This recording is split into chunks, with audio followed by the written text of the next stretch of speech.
Hello and how are you? Welcome very much to Beautiful Literature with me, Teacher Martha. I am so excited that you're here. I am honored to have you watching and following up on what we are doing. We are on the Parliament of Owls, and that is what we are looking at.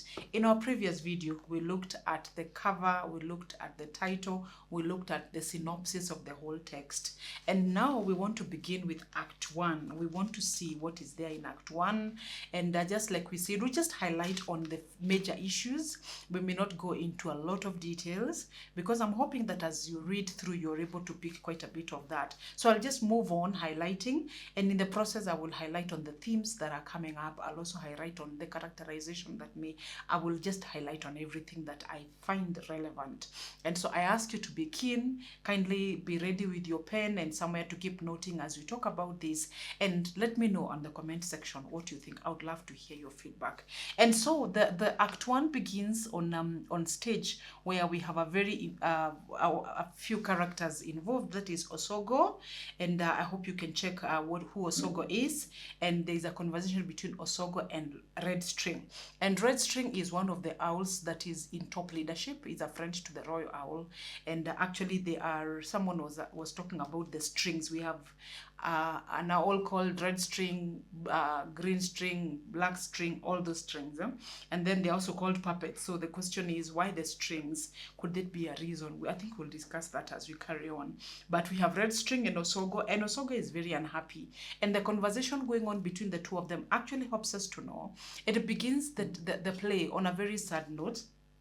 And it makes us get very concerned that even as we begin, there's already so much pain that Osogo has, and he's asking, why would all these things be going on? First, he's asking, why are you out right now? I thought it's not even dark. You are supposed to be indoors. You're not supposed to be out because you are a night bird. And he says no, rules are made to be broken. That is how the play begins. The play begins with arrogance. That Red String is saying, we are the people who make the rules, and the rules can be broken. I am the one. For us, we can break them as we wish, and that is a red flag already. We know that we are dealing with a bunch of birds that actually do not respect the rule of law. And of course, now in that conversation is when you realize that actually that is when you look at down there when he says, come on, we were targeting the cunning bug, not you. It is really unfortunate it happened. And that issue is coming out on the issue of the killings that had happened, that the cunning bird had been killed. And why had the bird been killed? Because she spoke her mind, that she said what she thinks, and she's told you should not be speaking the truth, you should not be speaking your mind, you should not be having all this freedom to say the things that you want to say. And Red String, that is on page 2, says that freedoms have limits. Rights come with responsibilities. And Osogo is asking, since when did it become irresponsible to speak the truth? Because Red String is insisting the reason why the cunning bug was killed is because he did not exercise responsibility. And Osogo is saying there is no way you can talk about speaking the truth and responsibility at the same time. And so, of course, now out of that, already we are dealing with the issue of violence, with the issue of political assassinations, that someone has already been killed because of speaking what they think was the truth. There is no freedom of speech, and people need to just keep quiet and suffer in silence. You're not supposed to be talking about that. And of course, we can see there is a lot of arrogance, like we had said earlier, even from Red String, who says that, you see, Osogo cannot fly beyond a certain height. Do you know why? He is naturally limited. Falcon goes as high as he can because he's created to hit the high levels. So he's actually telling him that you cannot go very high. You cannot try to overestimate yourself. He says, but you weavers cannot.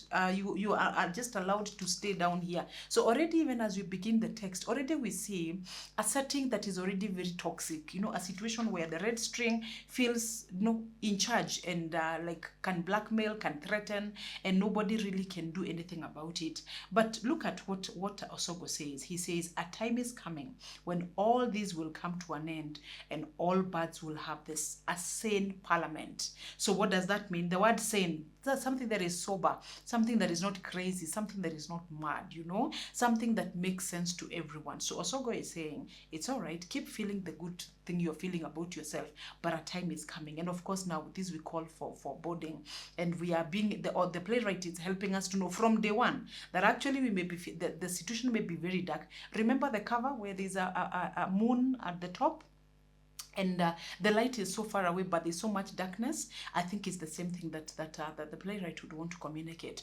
that through Osogo we are being told there is future, there is optimism, there is hope, that even if there's so much killing and so much blackmail and silencing, there is hope that one of these things will work. But Red String is not moved. He says, well, even if that happens, please know that the power will still remain in the hands of the birds. I mean, will still remain in the hands of the night birds, because we are the people. We are the only people who can lead. You people, we have, I mean, who are you? What makes you think that you can lead the birds? Because we have the ones who have largest eyes. That is on page 3. Since we have large eyes, I mean, we are the ones who know everything. We are intelligent. Actually, they imagine that the owls are the only intelligent birds, and they are the ones that can lead. And of course, as we talk about that, I want us to think about our Kenyan situation, where politically we have those tribes where they are the only ones that think they can lead. They are proud, they are arrogant.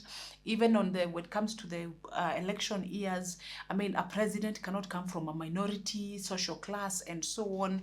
Why? Because we these are the tribes, the big 5, the big 7, the big 2, who think that we are the only people who can be able to get leaders. And the playwright, of course, is raising those issues and making it come out very clearly that there is a lot of social discrimination that is going on and intimidations going on.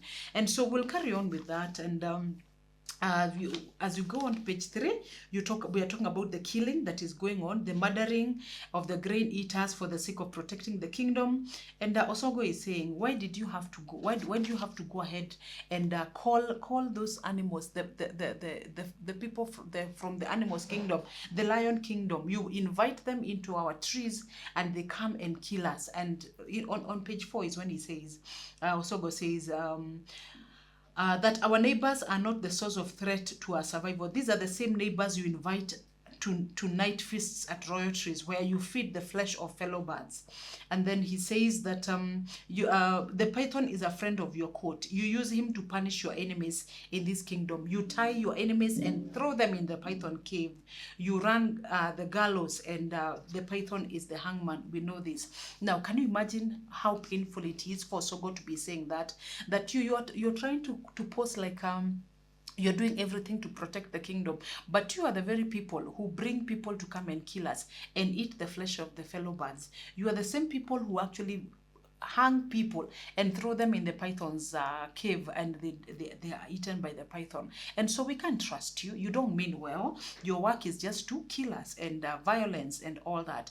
And of course, Red String is also trying to calm the situation and saying that this is a very serious accusation you are making, and sadly against the honorable parliament of Owls. And Osogo is wondering sarcastically, he wonders, which one are you calling honorable? There is no honor in that parliament. And so on. And that conversation between Osogo and Red String starts us off on a very sad note, on a very painful note. And like I've said, try to bring these situations into your Kenyan situation. And I keep saying, sometimes for you to be able to empathize with the characters that are in the text, put yourself in their shoes. Put yourself in the shoes of those people who are speaking. For example, if your loved one was killed, your loved one was harassed or something because of some political issues going on, how would you feel? That way, you're able to appreciate what is going on. And of course, now another character is brought in, that is Telltale. And from this discussion, we realize that Telltale is not a joke also, and she will speak her mind. And Red String is not amused about it. And actually, Red String would have wanted to use Telltale to pass on some information to the other birds. And we can see Telltale being very vocal and saying, I will not do that. I will not be used this time to pass on messages to the other birds. And actually later on is when we realize the message that Red String wanted Telltale to pass on is about a law they want to bring, a policy a bill they're calling the Moonlight Bill, and wanted Red String wanted Telltale to go pass on that bill, that idea, to the other birds. And from here we learn that Telltale is saying, this time I cannot.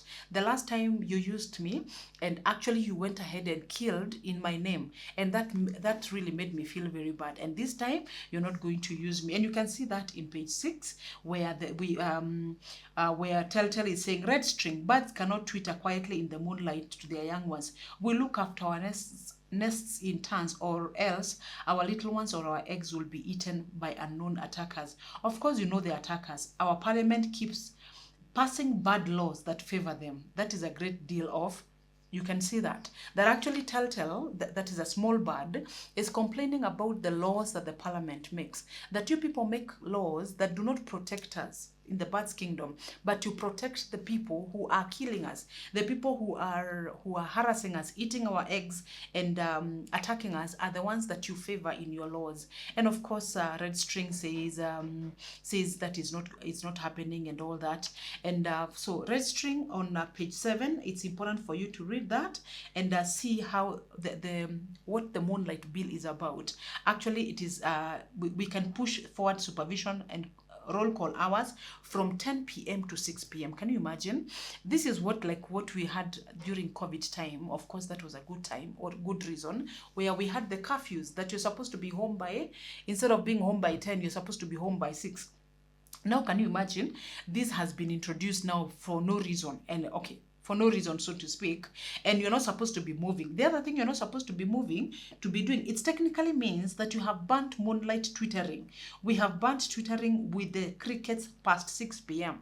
You can imagine 6 p.m. It's still daylight, and which the likes of Osogo do. We have burnt flying from tree to tree in the night, and any other unauthorized movement past 6 p.m. Now that is what they're talking about. This is the Moonlight Bill they're trying to pass, and they're saying actually we want to ban all movement after 6 p.m. Earlier it was 10. Now we are moving it to 6 p.m. And and of course we're talking about the freedom of movement, the freedom of speech. You're not allowed to be speaking. You're not supposed to be moving. You're not supposed to be associating and interacting with other people.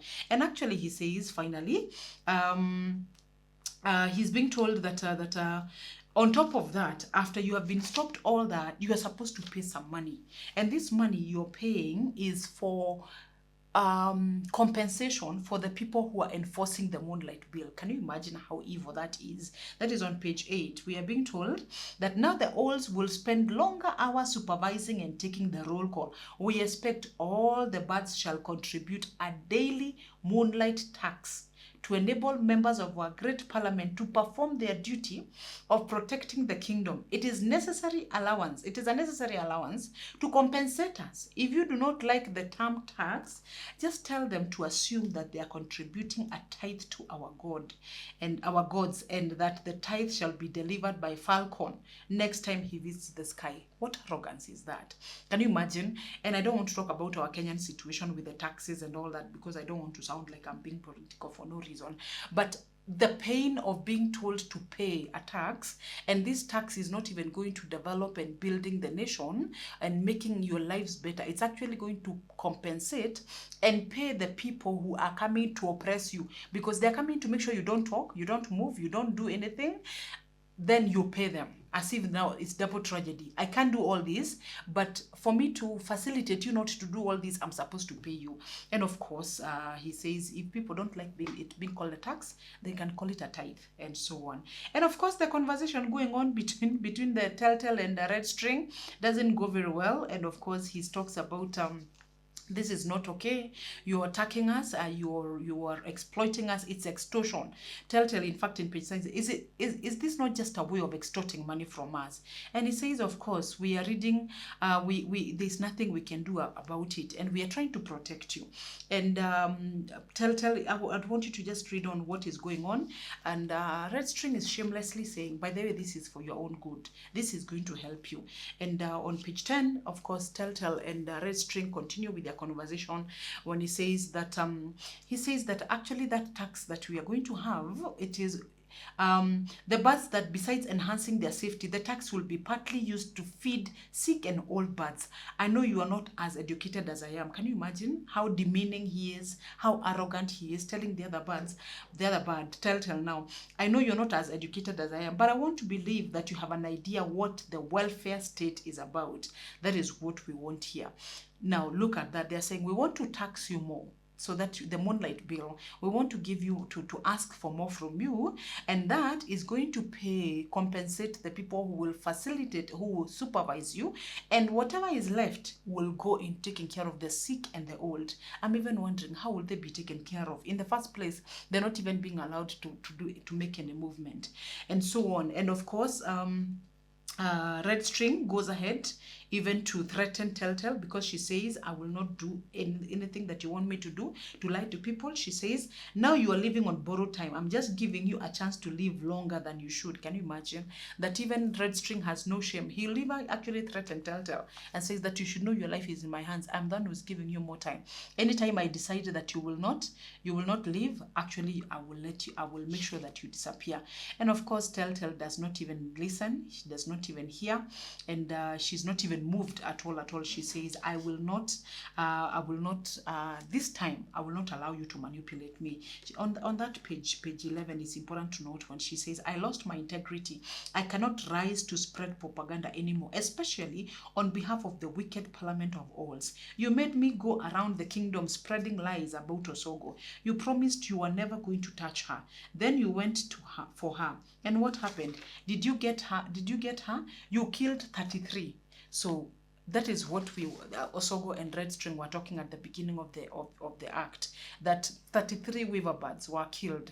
And Telltale feels bad, like the blood of those weaver birds is in her hands, because she was used by the owls, without knowing that they actually wanted to kill, that she was manipulated, she was lied to.